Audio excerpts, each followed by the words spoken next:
यहाँ पर मौजूद अतिथिगण, शिक्षकगण, अभिभावकगण, मेरे मेजबान साथी, बुजुर्ग, सरपंच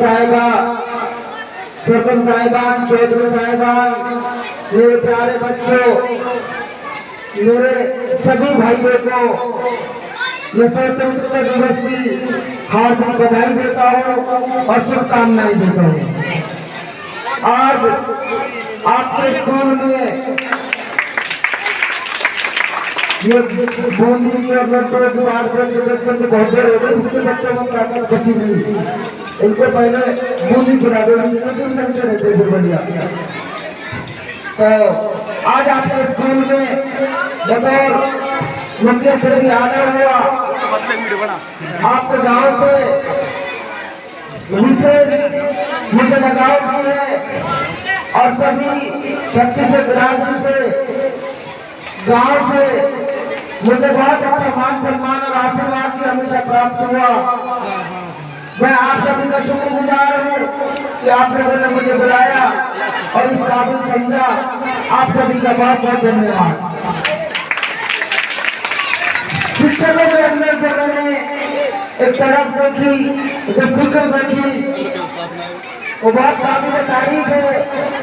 आप भी बधाई के पात्र हो कि आप बच्चों के लिए, गांव के लिए, विद्यालय के लिए इतना सोचते हैं और अच्छी खासी तादाद में यहाँ बच्चे हैं, शिक्षक भी पूरे हैं। और स्कूल को भी देखता हूँ तो स्कूल की दशा से, देखने से, हलचल से पता लग जाता है कि यहाँ के बच्चे भी अच्छे एक्टिव हैं और यहाँ के शिक्षक भी मजबूत है और उनकी इच्छा शक्ति भी मजबूत है, वो बच्चों को पढ़ाना चाहते हैं।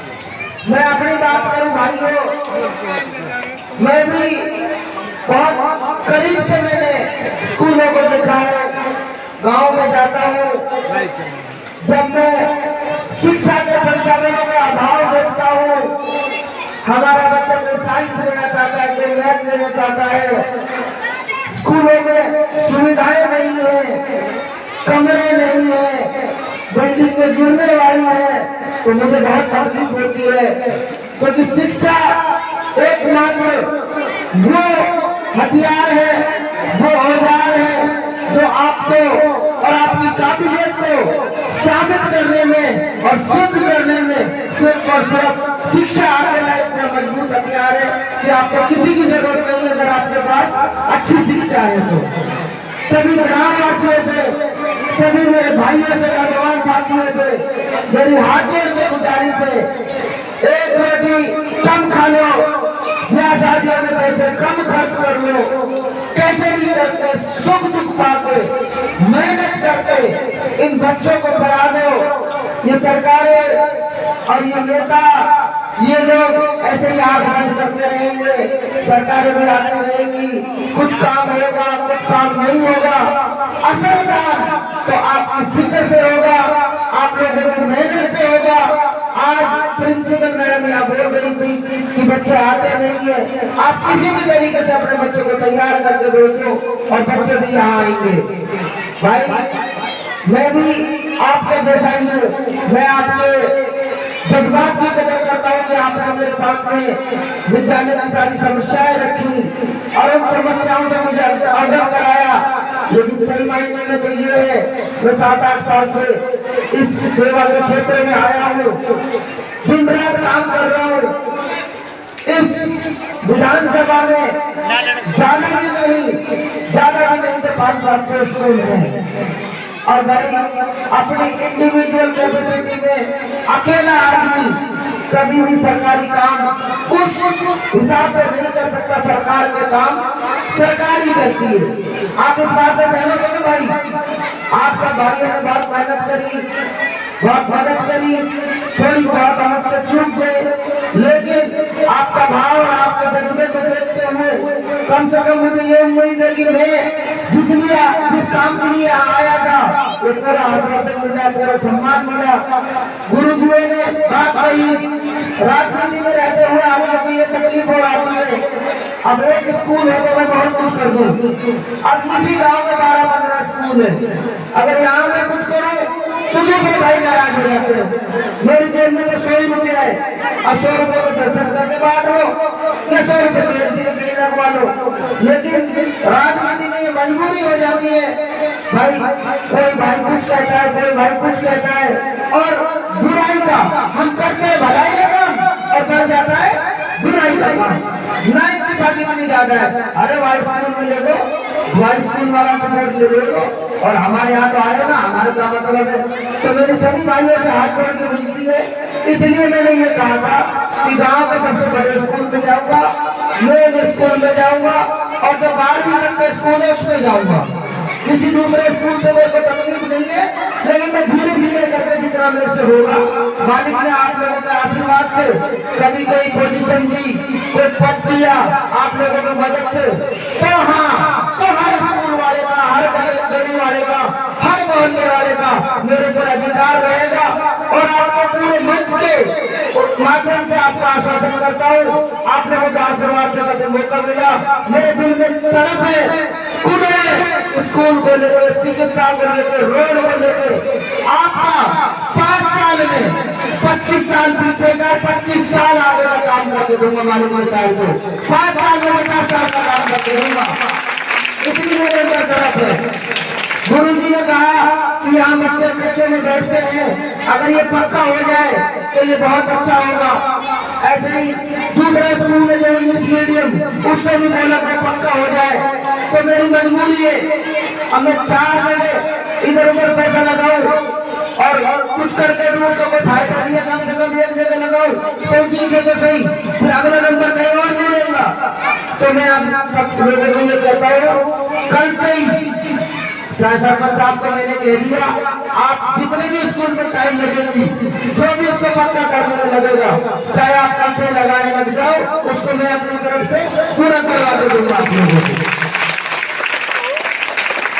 कमरे की बात आई, देखो हमारी मजबूरी है, यहाँ इतनी बहुत फैक्ट्रियां हैं, 4-5 हजार फैक्ट्रियां हैं। इन फैक्ट्रियों को वाले को अगर ईमानदारी से अपना CSR का पैसा ये लगा दे, तो मैं कसम से कहता हूँ सरकार की जरूरत ही नहीं है। ये स्कूल और ये जितने भी काम है ये कंपनियां कर सकती है, लेकिन इन कंपनियों को निचोड़ बैठे हैं, CSR के पैसे को गबन करते हैं, खा जाते हैं।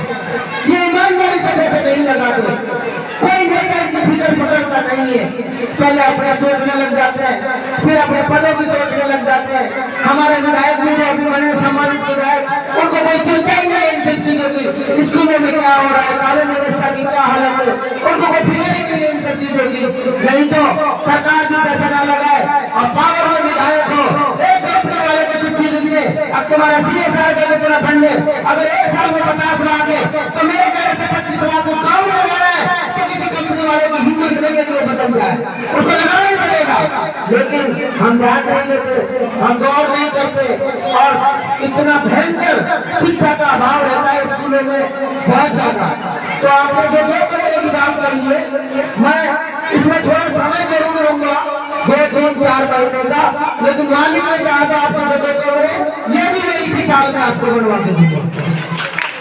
जितना भी अभी मेरे पास भी भाई मेरे चूरपुर, कैरानी, नेपाली, द्वारका और भी 4-5 गाँव